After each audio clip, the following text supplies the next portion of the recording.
Et qui chante Enrico Macias, Dieu vous le rendra, Dieu vous le rendra. Oui, alors, qu'est-ce qu'on fait? Eh bien, on rappelle que donc le pape François était en visite à Marseille il y a 2 jours, et il s'est rendu à la basilique Notre-Dame de la Garde pour assister à une messe, et puis il a pris la parole il a rappelé, alors qu'est-ce qu'il a rappelé? Juste quelques mots. Il a dit ceci, il a dit, cette mer magnifique, la Méditerranée, est devenue un immense cimetière. Les personnes qui risquent de se noyer lorsqu'elles sont abandonnées sur les flots doivent être secourues. C'est un devoir d'humanité, dit-il, et de civilisation. Et il ajoute, le pape François, nous ne pouvons plus assister aux tragédies des naufrages provoqués par le fanatisme de l'indifférence. C'est intéressant, le fanatisme de l'indifférence. Devant un tel drame, les mots ne servent à rien, il faut des actes. L'Europe, l'humanité sont un carrefour des civilisations face à une tragédie qui ensanglante la Méditerranée. Peut-être qu'il aurait pu parler de cette autre tragédie qui ensanglante le Haut-Karabakh, du côté de l'Arménie, où 150 000, 120 000 chrétiens sont actuellement en voie d'épuration ethnique, il faut le dire. On ne va pas parler de génocide, bien sûr. Enfin, il y a un problème. Jean-Frédéric Poisson, bonjour. Bonjour. Merci d'être avec nous. Alors, Merci, vous êtes président de VIA, la Voix du Peuple, vous êtes ancien député, vous êtes croyant, vous êtes chrétien et catholique. Comment réagissez-vous, et ce n'est pas la première fois, à ces appels du pape qu'on peut comprendre sur le côté, effectivement, droit d'asile, humanité, etc. Mais où est la frontière, en fait? Vous venez de le dire. D'abord, on ne peut pas reprocher au pape de faire son métier de pape. Ça, c'est la première chose. Et dans son métier de pape, il y a le fait d'alerter et de solliciter la conscience des hommes, qu'ils soient croyants ou non, sur le sort des plus démunis et des plus défavorisés. Deuxièmement, personne ne peut se satisfaire, qu'on soit pro-migrant ou anti-migrant, ou pro-immigration, anti-immigration, je ne sais pas comment il faut le dire, personne ne peut se satisfaire du fait que la Méditerranée devienne une espèce de cimetière des rêves déçus, ou et à défaut des rêves déçus, en tout cas un cimetière réel pour des milliers de personnes chaque année. Ça n'est pas possible. Humainement, ça n'est pas possible. Et j'aime beaucoup, comme vous, l'expression fanatisme de l'indifférence, parce que le grand pays que nous sommes ne peut pas rester indifférent à cette réalité pour des raisons humaines, pour des raisons géographiques et pour des raisons politiques. Ça, c'est une chose. Deuxièmement, le pape fait de la politique, comme tous ses prédécesseurs, et je comprends mal les réticences ou les objections de ceux qui disent « mais le pape ne devrait pas faire de la politique, ça ne le regarde pas ». On ne peut pas se féliciter du fait que Jean-Paul II ait été un des plus grands acteurs de la chute du mur de Berlin et du bloc soviétique quand il l'a fait, et Dieu sait qu'il a été actif, et reprocher au pape François de s'intéresser aux réalités de ce temps. Donc les papes font de la politique, ça fait partie, comme vous l'avez dit, de leur rôle.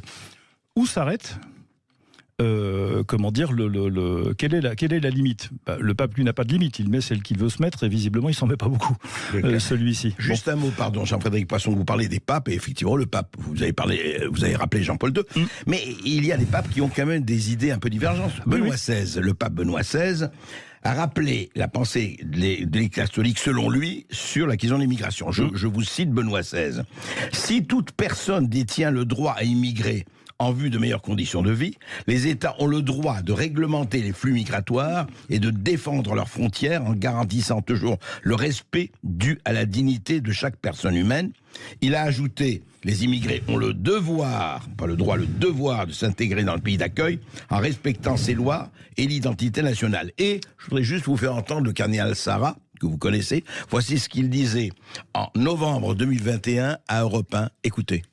Et l'accueillir avec dignité, c'est pas seulement lui donner un camp, lui faire dormir, lui donner à manger, c'est pas un accueil, ça. Mais lui donner une dignité, ça veut dire lui donner du travail, lui donner une instruction, lui donner une famille. Nous n'avons plus les moyens de cet accueil digne aujourd'hui en Europe, en Occident. Si vous recevez des milliers et des milliers, je ne sais pas si vous êtes préparé à accueillir tout ce monde.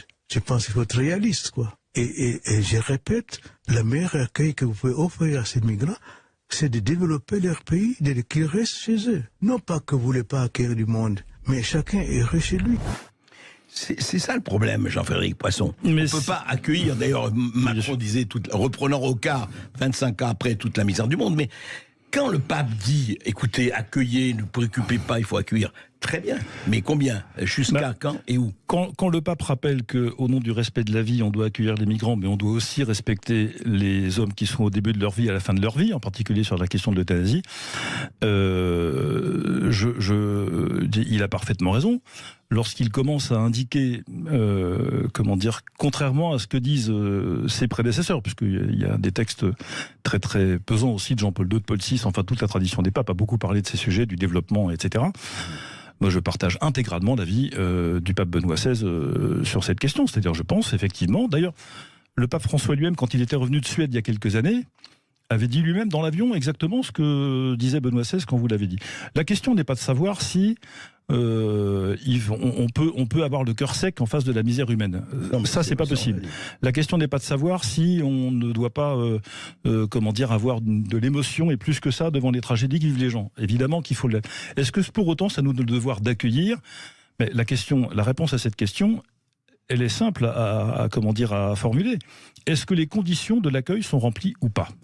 Dans la France d'aujourd'hui, je fais partie de ceux qui pensent qu'elles ne le sont pas. Et d'ailleurs, il n'y a qu'à se promener dans Paris, mais aussi ailleurs qu'en Paris, pour constater que, comme dit le cardinal Sarrat très justement, laisser s'entasser des pauvres gens sous le métro aérien, dans des camps de fortune. J'ai visité le camp de Calais, il y a maintenant 5 ou 6 ans. C'était honteux.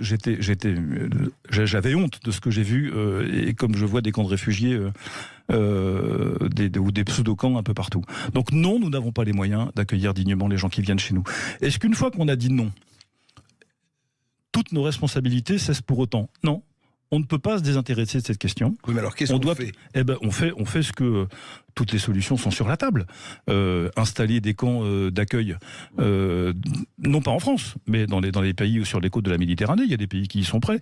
J'étais parti en Libye quelques jours en 2015 déjà, et le gouvernement libyen m'avait dit qu'il était prêt à l'époque à installer des camps sous l'autorité du Haut Comité des réfugiés des Nations Unies pour examiner les demandes, etc. Donc les solutions existent. Fermer les frontières, c'est une très bonne idée. Ne sélectionner que de manière très précise des gens qui peuvent entrer sur notre territoire parce que on peut avoir des besoins satisfaits, très bien. On voit parfaitement qu'il n'y a pas de lutte réelle contre des filières de passeurs. On voit parfaitement qu'il n'y a pas de sécurité maritime qui soit organisée de quelque manière que ce soit. Donc tout ça, on connaît ces solutions. Il n'y a qu'à les mettre en œuvre, et je pense qu'elles ne sont pas mises en œuvre. Et elles sont dignes, car, comme dit très justement encore une fois le cardinal Sarrat, le premier service à rendre à ces personnes, c'est de faire en sorte que leur pays s'enrichisse et qu'il se développe. Et là non plus, je ne vois pas de politique particulière. Mais justement, Jean-Frédéric Poisson, il y a quand même aussi problème. Nous avons reçu ici Éric Tegner, d'autres journalistes qui étaient à Lampedusa, qui ont été là récemment. Vous avez vu qu'il y a eu 10 000, 15 000 personnes qui sont arrivées en quelques jours, excédant la population même de l'île de Lampedusa. Mais ce que disaient ces journalistes, et pas seulement eux, c'est qu'il y avait énormément de gens qui venaient pour des raisons économiques. Alors, les raisons de guerre, on sait, bien sûr, ça, il faut accueillir, bien sûr. Mais les raisons économiques, il y a des dizaines de millions, hélas, vu les conditions de vie dans certains pays de l'Afrique subsaharienne et autres, qui veulent venir. Alors comment on fait pour les migrants dits économiques ? Lorsque j'étais en Libye, mais j'ai vu ça aussi dans d'autres endroits, j'ai rencontré une petite Érythréenne, une jeune femme de 20aine d'années, qui venait d'accoucher de son petit garçon qui s'appelait Hussein, qui était dans un des camps de réfugiés à côté de Tripoli. Alors avec un interprète, parce que je ne parle pas couramment l'érythréen, au risque de vous surprendre, je lui demandais ce qu'elle faisait là. Elle avait traversé de l'Érythrée à Tripoli à pied. Si vous avez une carte d'Afrique dans la tête, vous voyez enceinte... de manière très avancée, ayant survécu à des razzias, des tempêtes de sable, etc. Enfin tout. Et je lui dis, mais qu'est-ce que vous faites là ? Vous avez très peu de chances de passer. Et elle m'a dit, je serai toujours mieux traité dans ce camp de réfugiés à Tripoli que je ne l'étais dans mon village en Érythrée. Tant qu'on n'aura pas comprimé ce ressort, c'est-à-dire tant que les personnes auront l'illusion, parce que ça n'est malheureusement qu'une illusion, c'est ça qu'il faut leur dire, ça n'est qu'une illusion de vie, qui vivront mieux ici, en France, dans des conditions indignes, que chez eux, on ne comprimera pas le ressort de la migration tant qu'ils auront en tête qu'ils vivront mieux ici que là-bas.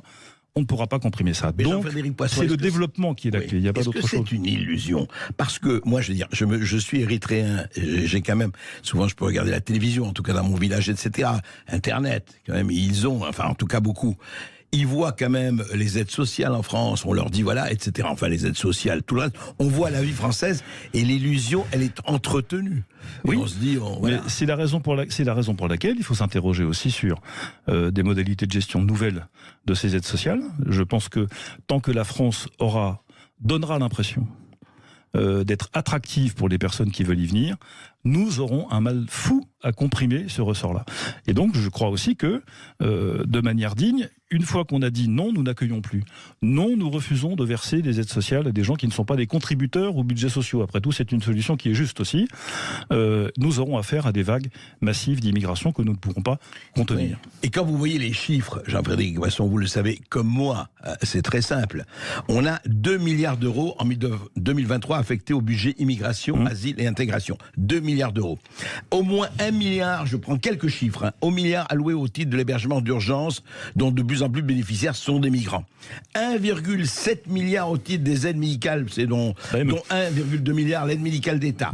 1 milliard annuel pour les mineurs non accompagnés. Annuel, tout ça annuel. L'aide aux demandeurs d'asile, etc. 50 milliards, disent les contribuables associés, le coût annuel de l'immigration en France. 50 milliards d'euros. Et en face, l'aide publique française au développement, parce qu'on dette, c'est quasiment 16 milliards d'euros. C'est quand même, c'est énorme. C'est-à-dire qu'on est là, on dépense, c'est très bien, des dizaines de milliards, mais on a l'impression que c'est un tonneau. Sans compter le sentiment d'injustice terrible que vivent les Français quand ils apprennent que des migrants obtiennent rapidement des logements alors qu'un certain nombre de nos compatriotes attendent depuis des mois, voire des années, ou des places à l'université alors qu'il faut se bagarrer Parcoursup, etc., que c'est un bazar innommable, et qu'on obtient comme ça d'un claquement de doigts sous prétexte qu'on est réfugié. Donc je crois que nous sommes dans une forme de déséquilibre tout à fait lourd, pesant, que les Français ne supportent plus. Et je pense vraiment que on doit modifier beaucoup de choses des législations actuelles, quitte à d'ailleurs remettre en cause ou demander à l'Union européenne et porter la voix de la France auprès de l'Union européenne pour dire le traité de Dublin, tous ces traités-là qui organisent l'accueil, des migrants, on ne doit pas, on doit cesser de les considérer comme intouchables. Rappeler que l'Union européenne, derrière ça, il y a l'Union européenne, avec des directives très précises. Mais l'Union européenne fait ce que les chefs d'État lui laissent faire. Moi, je suis assez d'accord pour dire que Mme von der Leyen outrepasse la plupart du temps les prérogatives qui sont les siennes, mais enfin, les chefs d'État ne protestent pas. Donc, il y a une forme de complicité, au moins, des gouvernants et des chefs d'État de l'Union par rapport aux actes de la Commission. Que Mme von der Leyen aille à Lampedusa pour intimer les pays européens de partager le sort des migrants et de se les répartir comme on répartit des allumettes au début d'une partie de poker, ça n'est pas de son rôle, mais personne ne l'empêche. Donc elle aurait tort de se gêner. Donc elle le fait. Bah oui. Donc pour le moment, on est parti, je dirais, vers une répartition qui va continuer sans cesse. En tout cas, c'est l'ambition de l'Union européenne. Maintenant, pour une fois que je suis à peu près d'accord avec Emmanuel Macron, c'est un scoop que je donne à votre antenne, cher André Berkoff, ça n'arrive pas tous les jours. Mais ce qu'il a dit hier sur la question des migrants, il a rappelé ce qui est juste, et c'est ça qu'il faut dire aussi au pape François, qui fait 2 erreurs, je pense. La première, quand il dit à Marseille samedi matin, dans son discours devant la conférence de la Méditerranée, qu'il faut renoncer à l'assimilation et pousser la logique de l'intégration, ça nous mène tout droit vers le communautarisme et ça n'est pas l'esprit de la France, en tout cas ça n'est pas l'esprit des pays latins qui sont en Europe. Et la deuxième erreur, c'est que, Emmanuel Macron l'a justement rappelé hier soir, la France a déjà fait énormément d'efforts, vous le dites vous-même, 50 milliards dépensés pour l'accueil des migrants en général, admettons, 16 milliards ou une quinzaine pour le développement, sans compter les aides militaires, les aides diplomatiques, etc. Enfin, on fait beaucoup de choses. Alors, désordonnées, qui n'ont pas peut-être beaucoup d'effets, peut-être qu'il faut réorienter, peut-être qu'il faut modifier les relations que nous avons avec les États africains principalement. Mais en tout état de cause, ces sommes que nous dépensons, si elles étaient dépensées de manière prioritaire, non pas vers l'entretien de situations miséreuses sur notre territoire, mais pour aider au développement des pays d'origine de l'émigration, je pense qu'on y verrait beaucoup plus clair. Peut-être pour aider à ces Français qui vivent avec 800 € par mois. Et peut-être que ça dégagerait des ressources de manière juste pour nos compatriotes qui, eux, sont des fils de notre nation et qui méritent un peu plus d'attention. C'est pour ça que, effectivement... Enfin, on va leur donner 100 € par an pour payer l'essence. Oui, tout à fait. Ça fait 25 centimes par jour. C'est ça, c'est beaucoup. Oui, mais ça, c'est pour acheter la voiture électrique. C'est très important. On en reparlera après. Merci Jean-Frédéric Poisson. Merci à vous. Et voilà, il faut écouter les discours, mais il faut aussi écouter le réel. C'est ça.